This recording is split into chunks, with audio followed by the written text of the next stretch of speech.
a avaliação como deveria, mas fiquei muito feliz de você levar em consideração tantas coisas, de me fazer ver tantas coisas sobre nebulosa, depois levar em consideração tantas coisas que a gente fala, e portanto a gente vê que é um pensamento que é plástico, né? Um pensamento que é plástico no sentido, não que é relativista, tudo é relativo, não, é um pensamento que busca dar rigor a ele próprio e conversa com aquilo que a gente está falando. E eu acho que você aprendeu, até me ensinou sobre nebulosas e montagens, né? Montagem também como método, como a Paola vem tentando desenvolver e tudo isso. Agora, acho que você não levou ainda muito em consideração as cronologias e as linhas do tempo, mas isso não tem importância, entendeu? Porque se você tivesse levado um pouco mais a tempo, não ia dar tempo nesse período, o problema da cronologia, talvez você ainda pudesse tirar mais partido para a desconstrução dessas figuras arquetípicas, né? Do herói e do vilão, nos ajudaria ainda mais a entender as hesitações que mesmo uma figura como o Le Corbusier, que é tido como uma pessoa autoritária, que fala daquela forma protestante e positiva, que não gosta de comentário, que acha que o comentário uma pessoa toda hora afirmando, né? Uma figura muito assertiva. Você nos ajudaria a ver mais ainda a complexidade do pensamento dele. Eu acho isso. Por exemplo, é lógico que Le Corbusier está pensando em criança, talvez desde pequeno. Ele foi criado, e aí eu sinto falta, mas você vai fazer no doutorado, né? Eu nunca tive tempo ainda também de pesquisar isso. Acho que eu já falei com você sobre isso, o Frober. E que foi uma figura importante no século XIX e que ele vai, tanto Frank Lloyd Wright quanto Le Corbusier, vamos estudar em escolas construtivistas dessa natureza. O que são escolas construtivistas? São aquelas que acham que cada um de nós, né, como dizia o Goethe, já falei isso também, acho que aqui em Salvador, lá no final do século XVIII, os alemães inventam essa palavra Bildung, né? Você de se autoconstruir. Goethe vai falar: todo homem é arquiteto de si próprio. Então, toda criança está se constituindo, né? E Le Corbusier é criado um pouco nisso, só que de uma forma também muito afirmativamente protestante, que eu acho que é o que atrapalha ele um pouco. Mas então, eu adorei os seus primeiros capítulos, os seus capítulos iniciais, os seus capítulos teóricos. Eu não tenho nada quase a falar sobre eles me fizeram pensar. E a única coisa que eu tenho a falar em relação a eles é a crítica que a gente poderia fazer às próprias fontes nossas, porque eu acho que a gente também, e você mostra que pode fazer isso, não é todo mundo que pode fazer isso, mas você mostra nesse trabalho que pode fazer isso. A gente tem que pegar até Didi Huberman, Agamben, essas pessoas todas, Benjamin, e entender as condições de possibilidade que eles estão falando. Então tem várias coisas aqui do Agamben que eu já anotei e falei: olha, isso aqui tem que discutir com o Ícaro. Olha, o Ícaro de novo me perseguindo. Eu estou com o Ícaro na minha cabeça desde sexta-feira. O Ícaro tem que...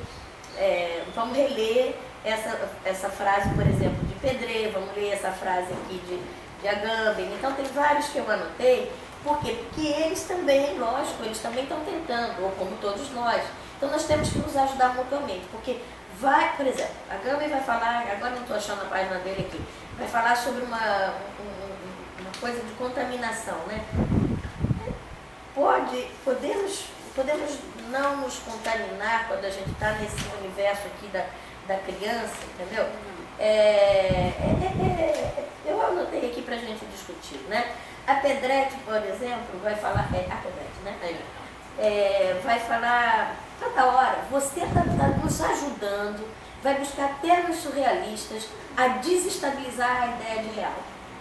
E é isso que nós estamos tentando nesse laboratório. Estamos tentando abrir a cabeça nossa para que esse real aí é uma construção histórica e que fecha, e que nós temos justamente que colocá-la em aberto, desestabilizá-la. Se você pega o vocabulário de muitas dessas citações suas, toda hora eles estão falando. Realista, idealista. Realista, idealista. Então, que Le Corbusier tivesse nesse mundo, é problema dele lá em 1920. Mas a gente tem que ver dele o que ele ajuda a gente a romper com essa dualidade.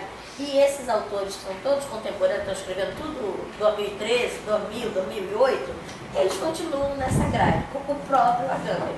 Então eu tenho que te falar isso para você mesmo me ajudar a não cair nessa tentação, porque, como eu disse, os nossos preconceitos e o nosso enrijecimento é muito forte. E quando eu te falo dessas coisas, do Le Corbusier, quando eu te falo desse herói ou vilão, que você deu essa revirada da última banca, que eu não sei nem há quantos meses para cá, é porque eu acho que a gente tem que fazer, vocês e nós temos que continuar nesse trabalho que a gente vem fazendo coletivamente, de se colocar à prova, entendeu? A gente na nossa capacidade de dizer, vocês na capacidade de vocês também de dizer, e etc. Entendeu? Então tem toda uma parte aqui que ainda reproduz esse vocabulário que a gente tem que avançar, né? Eu notei você aqui, por exemplo, se eu penso isso que eu estou acabando de dizer para você, eu adorei. Parte inicial, como eu disse, tirando uma ou outra coisa aqui do Agamben, é excelente, escrevi excelente várias vezes, que é um texto maduro, um texto de quem está entendendo todo esse esforço que a gente está fazendo, e como eu estou dizendo, são pouquinhas vezes, né, que a gente tem alguma ressalva. Eu estava olhando já o primeiro capítulo, porque eu não estava achando nada, mas não tem importância. Então, não tem. O outro capítulo também, o primeiro capítulo, eu achei também excelente. Achei excelente. Só fiquei me perguntando nele por que você botou o fotógrafo, a fotografia, o fotógrafo e a brincadeira. Por que você não botou a rua? Porque o outro é da creche. Aí eu fiquei pensando, por que ele botou o fotógrafo e a fotografia? Porque a fotografia está em tudo. Eu fiquei pensando, mas isso fica para depois, para quando você fizer a publicação. Porque eu também não vou ficar deixando você ficar nervoso. Eu acho que o trabalho tem que ser publicado, entendeu? Então eu já vou falar. Tudo que eu anotei aqui, tem coisa que eu anotei, porque eu mesmo estou estudando e estudei te lendo, tá? Como eu te disse, li, excelente. Aqui na página 33. Tem coisas aqui que eu li aprendendo, tá? E tem outras aqui que eu estou chamando sua atenção, porque talvez, chamando sua atenção não como advertência, até fui aqui tentar ver o que significa exatamente advertir, tá? Mas justamente para chamar a atenção, para que talvez a gente andar mais ou menos, na medida do possível, na mesma direção. Nesse livro aqui, nesse texto das fotografias e do Henderson, eu achei muito, muito bom, não tenho nada quase para dizer aqui. É coisa que eu fui estudando. Acho que você pode melhorar um pouquinho essa parte também aqui Você escreveu muito rápido. A mulher dele, a gente demora para entender que a Judite é a mulher dele, mas isso aqui está perfeito, está perfeito. Achei muito, muito bom, muito bom. Excelente de novo. Não tenho o que te falar. Está tudo escrito. Está tudo anotado, entendeu? Mas para gente, como coisa de estudo, tá? Acho que você... Agora vamos falar dos pequenos problemas que eu acho que para o doutorado, tá? Aqui, excelente, grandão aqui na página. Na página 123, excelente. Esse aqui, ó, grandão. Aqui, ó. Tem excelente pequenininho, excelente grande, tem de todo jeito. Entendeu? Então não tem muito o que falar.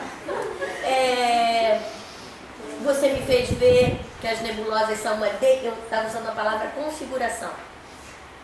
Configuração contingente, configuração precária, né, das nebulosas.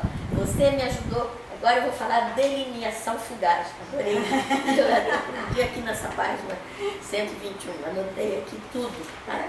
Mas o que eu acho é que ainda vai precisar me ajudar, você vai precisar ajudar, ainda a tábula rasa.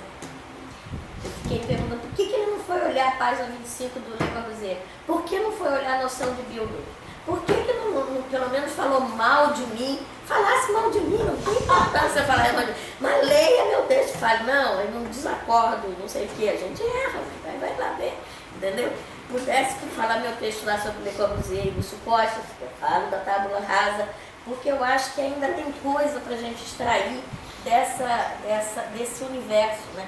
Porque mesmo quando a gente pensa por imagens, a gente tem a tendência de fechar a imagem e não imaginar a imagem como movediça. E então, portanto, a gente nega a tábula rasa, a gente quer que a página tenha ícone, entendeu? Então, essa coisa do pensar icônico, nós vamos ter que voltar com isso, tá? Depois a gente discute. Eu fiquei achando que você teve ainda um pouco de dificuldade aqui, então já expliquei. Você teve, eu acho que tem duas dificuldades que eu quero ainda convidar você a pensar comigo, tá? A primeira dificuldade é no sentido de me ajudar a entender essa figura. Você ainda às vezes associa, mas muito pouco, mas não é só você, vários associam assim, que quando a gente fala de um indivíduo, a gente está falando daquele indivíduo como se ele fosse um grande homem. Não, a gente está falando do Le Corbusier porque ele, de certa forma, atravessa a cultura do século XX. Então, através dele, eu estou falando de um campo, de batalhas, e da poética mesmo dele, da capacidade dele mesmo de interagir com isso, né? Se a gente for acreditar, né, só tem, como você mesmo disse, o Le Corbusier aparece como um monstro, como um vilão, né? Ou aparece como o outro lado, é uma figura iluminada. Não, nosso problema não é isso. É pegar essa figura que atravessa o século, que teve muitas contribuições para a nossa área, porque, evidentemente, a história não é da arquitetura, a história é de uma prática coletiva, que é a arquitetura, onde a figura do arquiteto é uma força, mas também não é a única força, né? Então, a gente tem que, a geração de vocês vai construir uma outra forma de narrativa. Bom, se a gente continuar achando que precisa pensar o passado, né? Então, esse seu capítulo aqui, do Le Corbusier, eu achei que ainda está hesitante demais. Aí eu até falei para a Paola ontem ou hoje, não sei mais, aí ela falou, mas a gente sempre está hesitante.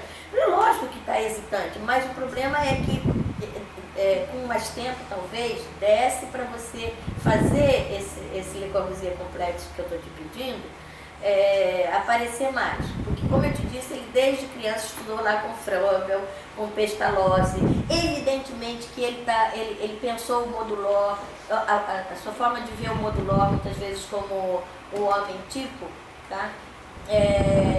Eu acho que poderia ser nuanceada, entendeu? Ele pensou ali uma escala. Você não cita nenhuma vez, por exemplo, e aí que eu falei que você fez a linha do tempo e fez a cronologia, para a gente analisar o modulor, a gente tinha que estudar o Neuffer. Vocês conhecem o Neuffer? Então, tem que estudar o problema da estandardização. Para a gente parece natural hoje. Quando eu tinha a sua idade, nós tínhamos só 3 medidas americanas, né? Small, medium e large. Agora a gente já tem extra large e extra small, tá? Ou então a gente tinha 38, 40, 42, 44 para roupas de mulher e 46. Entendeu? Essa ideia de uma estandardização para a produção de série, a gente tem que recolocá-la dentro dos debates, senão a gente vai ficar achando que ali Le Corbusier está quebrando a ideia de homem tipo. Você mesmo nos mostra aqui que ele começou a pensar o modulor com 1,77 e depois mudou para 1,86. Isso aí são 10 centímetros. 10 centímetros, imagina, eu seria um mulherão. 10 centímetros, né? Coisa enorme. Eu que gosto do Le Corbusier e que penso que ainda aprendo com ele até hoje, né? O que acontece? Eu dentro do modulor dele, não entro. O olho do homem dele está 1,60 m, eu tenho 1,49 m, não dá. Não dá. Mas o que ele está pensando ali é dentro desse universo de uma certa adequação. Ele está, e é isso que é lindo, ele está também dentro do limiar. Tem certos momentos, como eu já falei numa outra lição aqui, tem um Le Corbusier noturno, que é isso que a gente também precisa trazer à tona, porque tem um lado dele que está pensando na adequação da cidade para a produção, como você mostrou. Mas essa atenção para ele, para certos desvios, como seja até mesmo a obra dele em vários aspectos, do que está correndo, ele está preocupado também nessa cidade onde a gente aprende uma certa, vou usar uma palavra que vai ser difícil, onde a gente aprende um pouco de ordem, um pouco de hierarquia e a transgressão, e a liberdade da transgressão. Isso tudo está amarrado. Então, em algumas obras dele, a gente vê esse outro lado fechado. Por outro lado, em outras obras dele, a gente vê essa luta por manter uma abertura justamente no fluxo da vida. Então, essas coisas aí, neste capítulo aqui seu, eu senti que não está... Na sua análise, por exemplo, eu acho excessiva, eu acho muito mecanicista, acho até...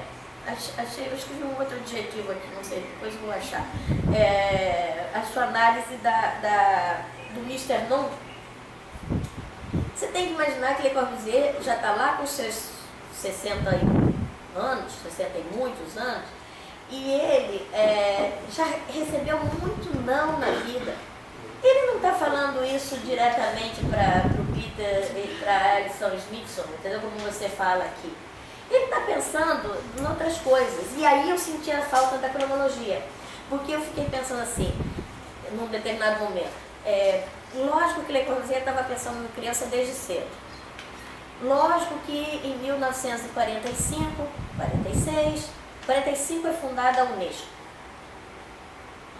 46, 47, então Le Corbusier está no prédio da ONU, no ONU em Nova York, e ele está querendo intrometer no prédio da Unesco em Paris, no qual ele não vai entrar, né? Marcel Breuer. E lá na França ele vai estar lá com Oscar Niemeyer, do qual vão jogar fora o Niemeyer por conta das posições políticas, né? E vão jogar em segundo plano também o Le Corbusier. Só não tiram o nome dos dois porque não dá. Mas se pudessem, os norte-americanos ali, no comecinho da Guerra Fria, tinham sumido com os dois no mar. Tá? Então é impossível Le Corbusier, com a Unesco, com toda a atenção para as crianças na década de 40, ele não está pensando, depois da guerra, não está pensando na questão justamente da infância e das crianças. Então você tem que ir pegando o livro dele e colocar a nuvem, tinha que ter feito uma segunda nuvem, para você poder fazer essa análise direitinha. Então, esse Mr. Non dele não é em relação a essa. E aí eu fiquei pensando, aí tem o Congresso de X, aí tem 53, que é o que eles mostram as fotografias, que é o último que ele vai. Então o que acontece? Teria que botar ele ali também. Ele é super visual e super inteligente. Então, tanto pode ser que ele tenha visto aquilo ali e eles não tenham achado realmente que estava lógico, que estava sendo mostrado ali, que estava incoerente a proposta e tudo isso, mas ele entendeu o espírito da coisa e, ele pode ter se apropriado. E eu fiquei com vontade de ter essa cronologia para pensar de modo mais complexo o que estava acontecendo ali. Então, isso daí, eu acho que você deveria, que no capítulo, acho que a primeira parte dele, ele é muito, ele ainda, a palavra que eu vou usar, gente, é esquemático. Lógico que o Ícaro não, o Igor,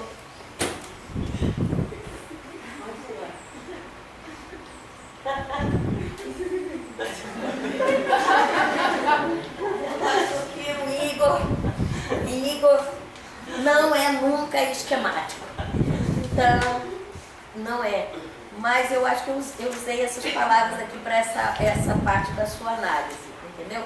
Do mesmo modo de que por que cargas d'água, ele está brigando com a escala do modulor, por quê? Porque tem toda a corrente montessoriana que agora vai querer fazer tudo pequenininho para a criança. Então, ele está se posicionando nesse jogo de escalas, entendeu? Você não pode ignorar isso, né? Por outro lado, né, a mula, que você mostrou aí, ele está passando a limpo a si próprio. Ele escreveu O Caminho dos Áridos, ele agora põe dentro do prédio dele. Então, você tem que entender que ele é uma pessoa complexa, que erra, que acerta, que pensa, que fica à noite sem dormir, entendeu? É um pouco isso. E você faz isso, mas eu acho que podia fazer um pouco mais. Eu ia ficar bem contente. Do outro lado, é isso que eu também falei, como você falou agora mesmo fiquei nervosa também de novo. É lógico que Le Corbusier não quer uma revolução. Embora ele faça uma revolução no cotidiano, ele não quer revolução. E ele está, se puder evitar a revolução, ele está querendo evitar a revolução. E por outro lado, se ele puder, o que você me fez ver também, do mesmo jeito que eu pensei nas nebulosas como penetrável, eu fiquei pensando que Le Corbusier guarda, no final das contas, uma visão comunitarista. Sabe, o que é uma visão comunitarista? Você sabe que tem você já ouviu falar de Tones, tem uma oposição entre comunidade e sociedade, né? E inclusive a ideia de sociedade significando a própria cidade, tá? Então, você me fez ver que talvez Le Corbusier nunca tivesse saído de Chaux-de-Fonds. Assim, na cabeça dele tem um pedaço de Chaux-de-Fonds. E por que é importante pensar nisso, né? Por conta do esvaziamento que ele faz da política, por conta do autoritarismo dele que cresce, entendeu? Por quê? Por que ele fica autoritário? Porque é fácil mandar, né? Quando você vê a diferença, é fácil oprimir. O aprendizado da cidade exige o contrário. Exige justamente a dimensão pública, que eu aprenda. Há pouco Paola disse assim, já temos um público. Não, nem que a porta estivesse aberta e não tivesse ninguém aqui, nós já estávamos numa dimensão pública. Entendeu? Público não é necessariamente gente. É aquilo que está aqui dentro de nós e que nós estamos debatendo, combatendo, ajustando, discutindo continuamente, entendeu? E Le Corbusier, no final das contas, nasceu em Chaux-de-Fonds. Eu já fui a Chaux-de-Fonds. Assim, é mínima. É uma cidade operária, fabricante de relógio, então é tudo igualzinho, tá? O lugar é um gueto. É importante você me fazer ver esse lado comunitarista do Le Corbusier e associá-lo ao rebaixamento que ele faz da noção de política. Por quê? Porque isso é o drama que nós estamos vivendo neste momento, entendeu? Onde nós estamos sendo empurrados cada vez mais para guetos. Também fiquei zangada com uma página ali que você falou que a identidade vai aparecer de novo no livro de... Eu acho que foi no Re-Identification, que você vai falar que ali vai aparecer o tema da identidade. Não, a droga do tempo. Eu sei, mas ele fez uma lista de notas com as palavras, eu li todas as notas, inclusive tem nota aqui sobre... Mas droga, você tem que contestá-lo também quando não achar que está certo. Entendeu? Então, o que acontece? O problema da identificação vai aparecer aqui. Não, problema da identidade. O problema da identidade tem aparecido pelos meus estudos, ela emerge como problema de cultura de tempos em tempos. E a gente está de novo num tempo de identidade, onde as pessoas pensam que as identidades são fetiches que a gente fecha e que ali é a minha identidade, entendeu? São ícones, tá? Então, isso tudo a gente já discutiu em 20, já discutiu lá no século XVIII, já não aguento. Então, o que acontece? Mas estamos vivendo de novo empurrando para os guetos. Então, como forma de reconhecer a identidade, você empurra para o gueto, ao invés de trazer para discutir o direito, justamente, à diferença, né? Então, isso tudo eu acho que eu estou falando, porque eu acho que você vai crescer nesse negócio ainda. Mas, às vezes, tem algumas coisas que me surpreendem. Eu já vou concluir, porque hoje eu estou também muito distraída. Essa arguição não é uma arguição, né? É uma conversa, eu sei. Mas eu quero falar em duas coisas que me surpreenderam.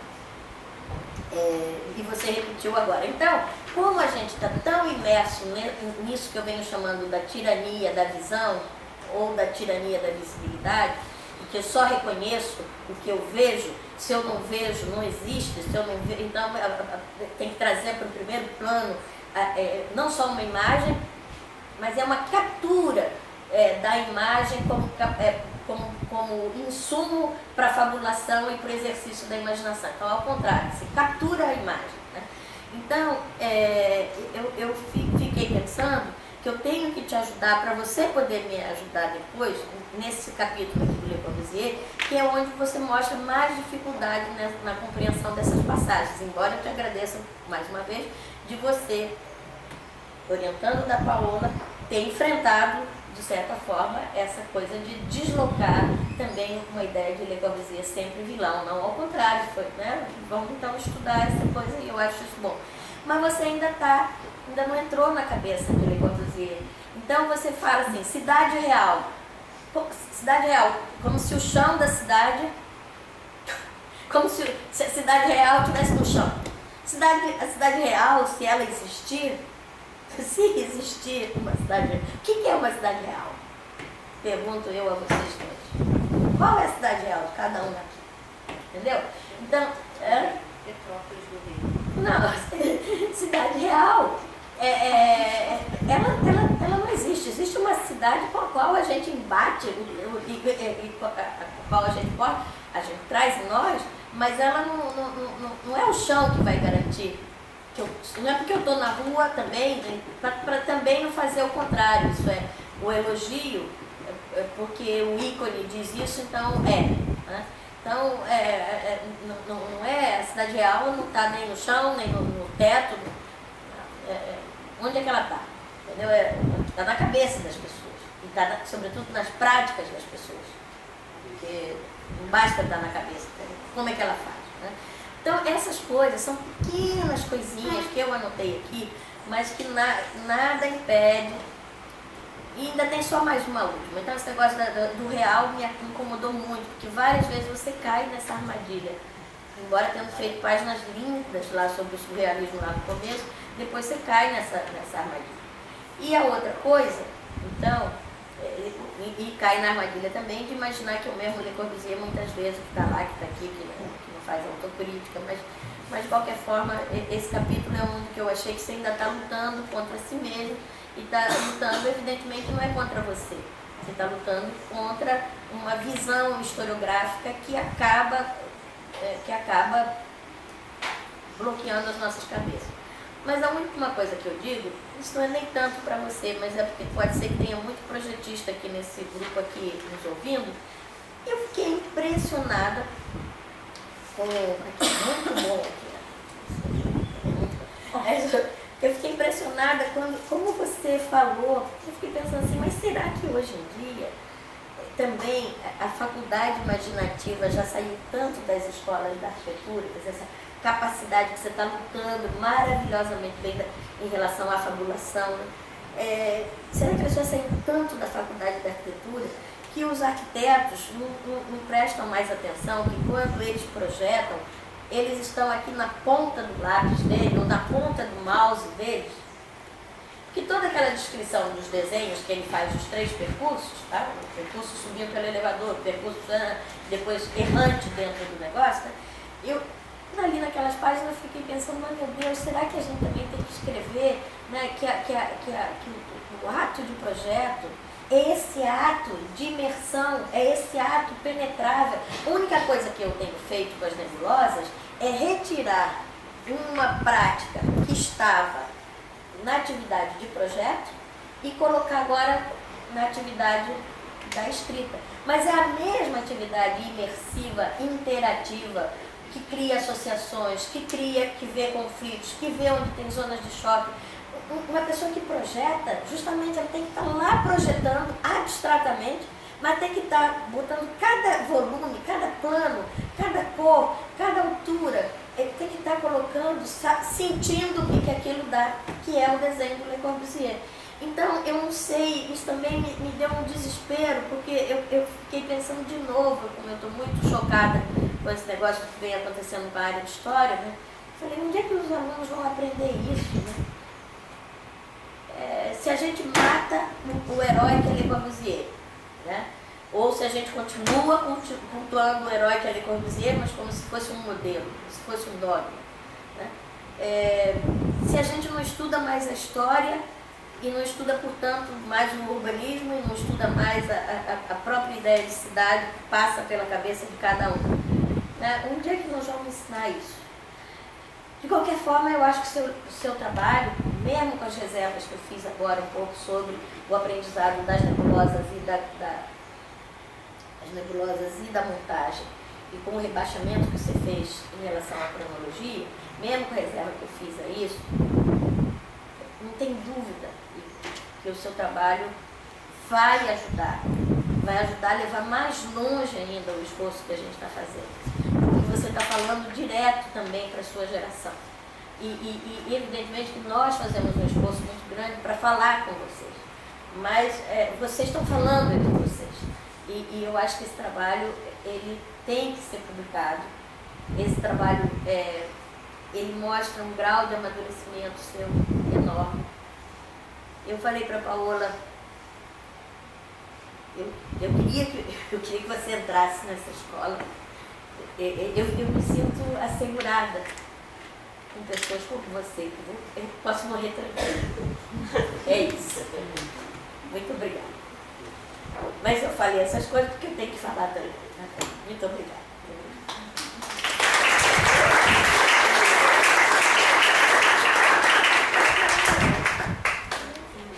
Não tem que responder nada do que eu falei, tá? Não, vou perguntar se ele quer falar. Não, se ele quiser, não. Você Tem o direito. Você pode reclamar do que eu falei aqui agora. Tem direito. Eu ia falar dos infantes, mas depois eu resolvi que não falar mais. Você pode falar, inclusive brigar aqui. Falar, não, imagina se eu não sei o que é a cronologia. Que a menina pode falar tudo isso. Não dava para começar desde o século XVIII. Você pode me explicar tudo isso. Contar isso, por favor. Bom, desafio fazer a fala depois da Margarete. Eu, assim, já venho acompanhando esse diálogo entre vocês há algum tempo na qualificação e também aprendo muito. Eu queria agradecer o convite também, a oportunidade de interlocução com a Margarete, com a Paola nesse momento. Eu também tentei construir uma linha de pensamento para dialogar com você, e o teu trabalho também me tocou muito. E aí eu achei curioso que o ponto de partida que eu estabeleci é muito próximo de como a Margarete também começou a falar dela. Porque eu aprendi muito com o teu trabalho. E aí eu fiquei, assim, muito mesmo. E aí eu fiquei pensando que talvez não fosse isso que se esperasse de uma professora numa banca. Foi um pouco como ela também colocou. E aí foi bem bonito também ver uma professora com tanto tempo de história trazendo essa questão. Porque eu senti que ler o teu trabalho me permitiu deslocar esse lugar professoral, essas relações de saberes de poder que se instituem entre professor e estudante, que são tão naturalizados. E me fez pensar muito sobre a produção historiográfica do nosso campo, sobre a formação em arquitetura e urbanismo e sobre a minha própria formação em arquitetura e urbanismo. Enquanto eu li o teu trabalho, eu ficava me perguntando como teria sido a minha formação se eu tivesse podido, naquela época, ter algum amparo teórico, histórico, nos questionamentos que me inquietavam, então, né, perante a apresentação de tantas certezas consolidadas, tantas verdades absolutas sobre arquitetura e urbanismo que me foram postas, e que o teu trabalho propõe desfazer, e aí você fala, né, desfazer pelo riso irônico, pela brincadeira, pelas crianças. Então eu também já coloquei logo de cara, assim como Margarete, que desde já eu acho que o teu trabalho merece ser publicado justamente nessa chave, assim, desse diálogo que você consegue estabelecer conosco, que estamos aqui nesse lugar professoral, mas sobretudo com todos os nossos pares que estão nesse processo de pensar e de se formar e de tentar construir esse campo da arquitetura e do urbanismo. Então eu acho que é um trabalho de história da arquitetura e do urbanismo que tira proveito, que valoriza os limiares disciplinares, que se orienta por relações que atravessam e embaralham tempos e espaços distintos e que se movimenta por entre elas e que tem na fabulação uma espécie de tática para não tornar estático o que é dinâmico, móvel e processual. Então, eu te agradeço demais pela oportunidade de acompanhar a construção do teu trabalho, e aí esse ponto para mim é muito importante, porque é o primeiro trabalho que eu tenho a oportunidade de acompanhar que eu vi realmente sendo construído no processo, e acho que a Margarete já falou disso, assim. Essa dimensão processual do teu trabalho, né, que vai ser construído no diálogo com a banca, nas interlocuções com a Paola, com o grupo de pesquisa, com a cronologia. Eu vi no teu trabalho o que você fala dessa aventura, que você tem encarado como uma aventura, como uma criança que se permite explorar, que se permite experimentar, que se estimula e que se inquieta com essa experimentação, com todo o risco que ela coloca. Principalmente se a gente pensa que é um mestrado, né?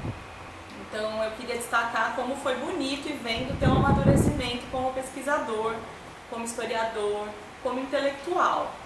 Tem uma dimensão autoral no teu trabalho, tem uma potência crítica enorme e tem uma generosidade acadêmica que eu já tinha falado para você isso antes na qualificação, mas que eu queria destacar publicamente, que eu acho que isso para mim é uma preciosidade dentro da universidade, que é um trabalho que ele deixa milhares de rastros, de pistas para muitos outros trabalhos que desejam construir outras fabulações entre criança, cidade e urbanismo. E aí eu li a linha do tempo nesse sentido, Marga, assim, como essa generosidade, tanto a linha do tempo quanto as notas de rodapé, como essa generosidade de colocar para a galera essas descobertas que você foi fazendo, que elas não estão relacionadas tão diretamente, ou que você não mobiliza todas elas, mas que nessa generosidade você coloca para que outras fabulações possam ser feitas, né? Então eu acho isso muito... precisa ser ressaltado. Mas eu também queria destacar o amadurecimento da construção historiográfica que você propõe, da narrativa que você elabora, tanto no modo de fazer quanto no modo de narrar. E aí, isso para mim é muito surpreendente pensando que é um mestrado, porque você se propõe a cruzar dois objetos, que eram pensados como objetos inicialmente, depois eles vão se construir, como você fala, em duas narrativas urbanas, o delineamento de uma nebulosa, o uso das imagens de pensamento, brinquedo e a brincadeira, tudo isso, né, como modo de aproximar, de colocar em tensão, de fazer chocar esses acontecimentos e essas narrativas nessa perspectiva que é eminentemente relacional, e que a tua escrita assume esse risco. E eu queria destacar muito isso, assim, de partir desses cruzamentos para construir uma narrativa que ela é relativamente aberta, né, como você fala, que renova o velho, e que aciona o repertório e a imaginação do leitor. Então, toma o pressuposto da inserção do leitor, e aí eu chamei de participação, afirmativamente, na história como uma parte constitutiva do modo de narrar que você elege e que você articula com a própria dimensão das histórias infantis. Então eu acho que nesse sentido, você subverte, ou profana, se você quiser, com e como as crianças, a um só tempo, dogmas arquitetônicos e urbanísticos e dogmas historiográficos, evidenciando os modos de neutralização do receptor, para entrar na tua conversa com a Margarete, na introdução, que são uma parte constitutiva do campo da arquitetura e do urbanismo. Essa neutralização do receptor. E além disso, eu preciso ressaltar publicamente que tem passagens belíssimas que já são rastros do historiador que você se tornará a partir da tua conclusão de doutorado. Não que você já não seja, mas que eu acho que o doutorado vai trazer essa camada de construção. Aí eu acho que o teu trabalho, ele tateia efetivamente um outro modo de fazer e de narrar a história, que, como a Margarete falou, é algo que vem sendo problematizado pela cronologia há mais de uma década. E é muito bonito ver isso. Duas, né? É muito bonito ver isso mesmo, assim, esse imbricamento entre um modo de fazer e um modo de narrar. É impressionante para mim, assim, como a pesquisa e o texto foram se construindo processualmente, de forma indissociável. Eu acho isso muito potente, porque a tua escrita não é um produto. Isso para mim também é algo muito raro. A tua escrita é processo. E ela é modo de pensar. Por fragmentos, por imagens de pensamento, por montagens, por nebulosas. E aí, justamente por não ser produto, ele não se dá por acabado. Ele se mostra mesmo como um primeiro tatear, como uma criança mesmo que aprende uma coisa muito nova e que, por vezes, ainda expressa fragilidades. Eu aí pontuei que eu acho que a segunda sessão, por exemplo, do capítulo 1, ela mereceria ter sido mais desdobrada, por exemplo. Ou poderiam ter mais articulações entre a introdução e os capítulos, para que não ficasse como algo tão descolado, quase um a priori. Mas, ainda assim, nesse tatear, eu vejo você indo além dos ícones, indo além das lacunas ou das meras oposições. Eu achei muito divertida a analogia com as fábulas moralizantes dos mocinhos e vilões que você traz. E aí, como você se dispõe a enfrentar essa complexidade de pensar e narrar alguns acontecimentos a partir de justaposições, de coexistências, de relações e de nexos, mas principalmente, e aí para mim esse é um aspecto central do teu trabalho, das ambiguidades e das contradições que são sempre tão escamoteadas pela historiografia. Eu acho que você propõe, e eu acho que você consegue, talvez mais no capítulo 1 do que no 2, eu concordo com a Margarete, fazer emergir visões coletivas e, sobretudo, permeadas de ambivalências ao discutir a cidade, o urbanismo em perspectiva histórica. Então, assim, para mim, isso já é uma dimensão fundamental do teu trabalho, uma contribuição indiscutível. E aí, é claro, como você está tateando, em alguns momentos você desliza. A Margarete já pontuou alguns, eu vou pontuar outros e talvez ela brigue comigo. Mas assim, eu acho que alguns desses deslizes, né? E aí eu vou compartilhar aqui porque eles me inquietam e me fazem pensar e eu quero pensar junto, né? Por exemplo, na apresentação, quando você sai em defesa da fabulação, contra a insistência numa aplicabilidade das ciências sociais. Eu fiquei pensando se a fabulação e a aplicação são necessariamente apartadas. Se teoria e prática, pensar e fazer não são também apartamentos instituídos modernamente e que os jogos e as brincadeiras das crianças que te guiam pelas pesquisas não poderiam nos ajudar a desconstruir essa que eu penso ser uma falsa dicotomia e que ainda é muito presente na construção do nosso campo. Ou, por exemplo, na introdução, quando você faz na página 42, uma afirmação sobre o projeto moderno. Deixa eu achar aqui. Vou até ler. O projeto moderno, por ser o inverso da experiência, uma antecipação fixa no mapa, tende a inibir a experiência da cidade, tal. Aí eu fiquei me perguntando, que você afirma algo que a tua própria pesquisa, sobretudo no capítulo 2, está pretendendo complexizar e relativizar. Ou ainda, talvez um pouco nessa mesma linha, na persistência da noção de movimento moderno como algo monolítico.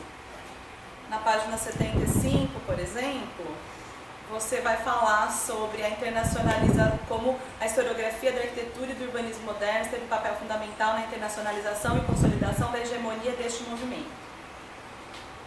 Sendo que em seguida, você mesmo vai evidenciar que o hegemonizado era apenas uma parte dessa movimentação, né? Alertando para a gente não recair na homogeneização E aí eu compartilho com você essa inquietação que você também aponta logo em seguida, na página 76. Mas que você não resolve na sua narrativa, que eu acho que nem teria como, né? Mas, e que você vai tendo essas recaídas, mas que assim, desde que eu me aproximei da cronologia, eu tenho me debatido com essa noção do movimento moderno, né? A cronologia me fez pensar sobre isso. Aí eu fico pensando em que medida seguir usando dessa forma como foi criada e difundida, né? Acho que o trabalho da Paola, que tem evidenciado esses vazamentos, essas divergências, essas dissonâncias que estavam presentes desde o início. A Paola fala em outros modernos, né? Que não o movimento, ou são também parte do movimento, ainda que marginal, né? Então, assim, como lidar com essa ambiguidade da própria noção nas nossas escritas históricas? É uma pergunta, eu não sei responder também. Mas eu acho que o teu trabalho me fez pensar sobre isso.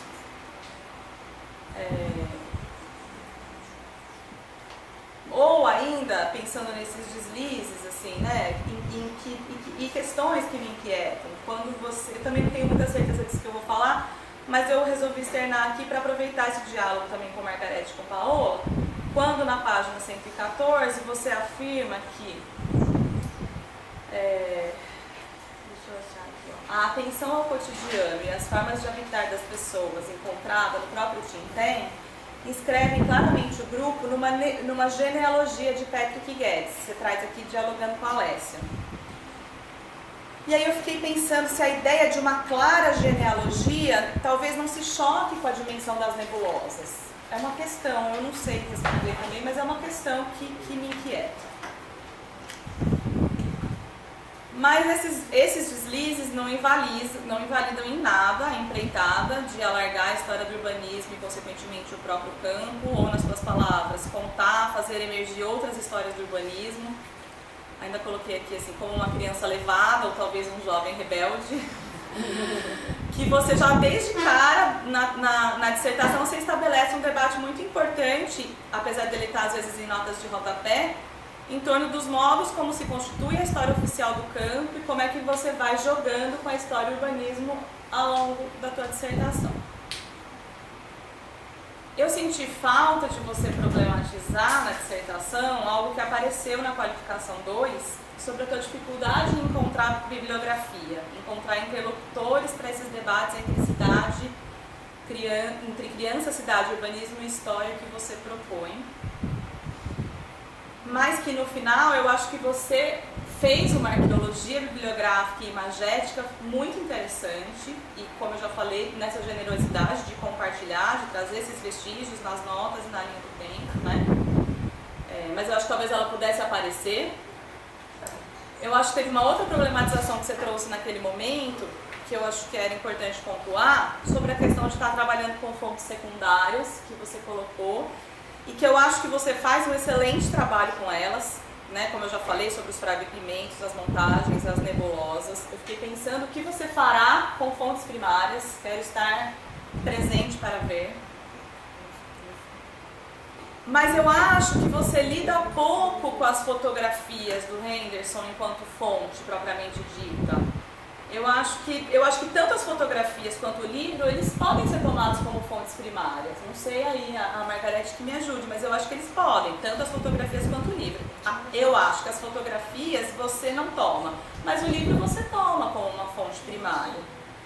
No capítulo 2, por exemplo, eu acho que as fotografias feitas para o livro são mais exploradas analiticamente do que as do próprio Henderson, que seriam pelo objeto do capítulo 1, e que hoje na apresentação você explorou mais do que na dissertação.